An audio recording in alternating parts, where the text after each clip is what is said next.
Corona महामारी की तीसरी लहर की आशंकाओं और हिल स्टेशनों पर बाजारों में बेपरवाह उमड़ती भीड़ पर केंद्र सरकार ने सख्त रोक अपनाया है। केंद्र ने राज्यों और केंद्र शासित प्रदेशों को भीड़ वाली जगह पर अंकुश लगाने और कोरोना प्रोटोकॉल को लागू करने के लिए जिम्मेदार अधिकारियों के खिलाफ कार्रवाई करने को कहा है। सरकार ने राज्यों को ये चेतावनी ऐसे वक्त दी है जब कोरोना से होने वाली मौत नहीं थम रही हैं। राज्यों और केंद्र शासित प्रदेशों को लिखे पत्र में केंद्रीय गृह सचिव अजय भल्ला ने ये भी कहा है कि सार्वजनिक वाहनों में कोरोना से बचाव के आचरण का पालन नहीं किया जा रहा है। साथ ही शारीरिक दूरी के नियमों का उल्लंघन कर बाजारों में भीड़ उमड़ रही है। भल्ला ने स्पष्ट कहा है कि दूसरी लहर अभी खत्म नहीं हुई है और किसी भी तरह की लापरवाही की कोई गुंजाइश नहीं है, इसलिए लोग कोरोना से बचाव के नियमों का जरूर पालन करें। विशेष सावधानी बरते जाने की दरकार। केंद्रीय गृह सचिव ने कहा कि संक्रमण के मामलों में कमी और सक्रिय मामलों में गिरावट के बाद विभिन्न राज्यों में धीरे धीरे आर्थिक गतिविधियों को खोला जा रहा है।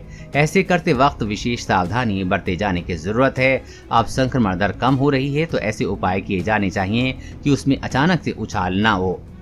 दोबारा प्रतिबंध की चेतावनी। भल्ला ने कहा कि किसी भी संस्थान, परिसर, बाजार या इस तरह के स्थलों पर कोरोना प्रोटोकॉल का उल्लंघन होता है तो वो दोबारा पाबंदियां लगाई जा सकती हैं। यही नहीं, उल्लंघन करने वालों के खिलाफ उचित धाराओं में सख्त कार्रवाई भी की जाएगी। लापरवाही के नतीजे सामने आए। भल्ला ने कहा कि हिल स्टेशनों और बाजारों में बेपरवाह घूमती भीड़ और कोरोना प्रोटोकॉल के उल्लंघन के नतीजे सामने आने लगे हैं। कई राज्यों में आर फैक्टर बढ़ा है जो चिंता का कारण है, और आर फैक्टर ये दर्शाता है कि एक व्यक्ति कितने लोगों को संक्रमित कर रहा है।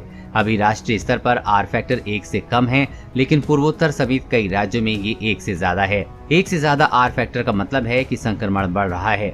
हॉटस्पॉट पर नजर रखें राज्य। पत्र में भल्ला ने कहा है कि दुकानों, मॉल, बाजार, साप्ताहिक बाजार, सार्वजनिक पार्क, जिम, बैंक्वेट हॉल और कोरोना वायरस के प्रसार के लिए हॉटस्पॉट माने जाने वाले स्थानों पर कड़ी नजर रखी जाए। ऐसे स्थलों पर कोरोना से बचाव के नियमों का अनुपालन सुनिश्चित किया जाए।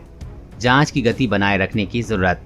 गृह सचिव ने कहा कि कोरोना संक्रमण का पता लगाने के लिए जांच की गति में किसी तरह की ढिलाई नहीं होनी चाहिए। संक्रमितों की समय से पहचान होने पर संक्रमण के प्रसार को रोकने में मदद मिलेगी। 5 स्तरीय रणनीति से न हटें ध्यान। भल्ला ने कहा कि राज्यों और केंद्र शासित प्रदेशों को कोरोना के प्रसार को रोकथाम में कारगर पाई गई 5 स्तरीय रणनीति पर ध्यान केंद्रित रखना चाहिए। उन्होंने टेस्ट, ट्रैक, ट्रीट, टीकाकरण और कोरोना से बचाव के आचरण को जारी रखने पर जोर दिया है। कोरोना वायरस और कोरोना वैक्सीन से जुड़ी हर अपडेट पाने के लिए चैनल को सब्सक्राइब करें।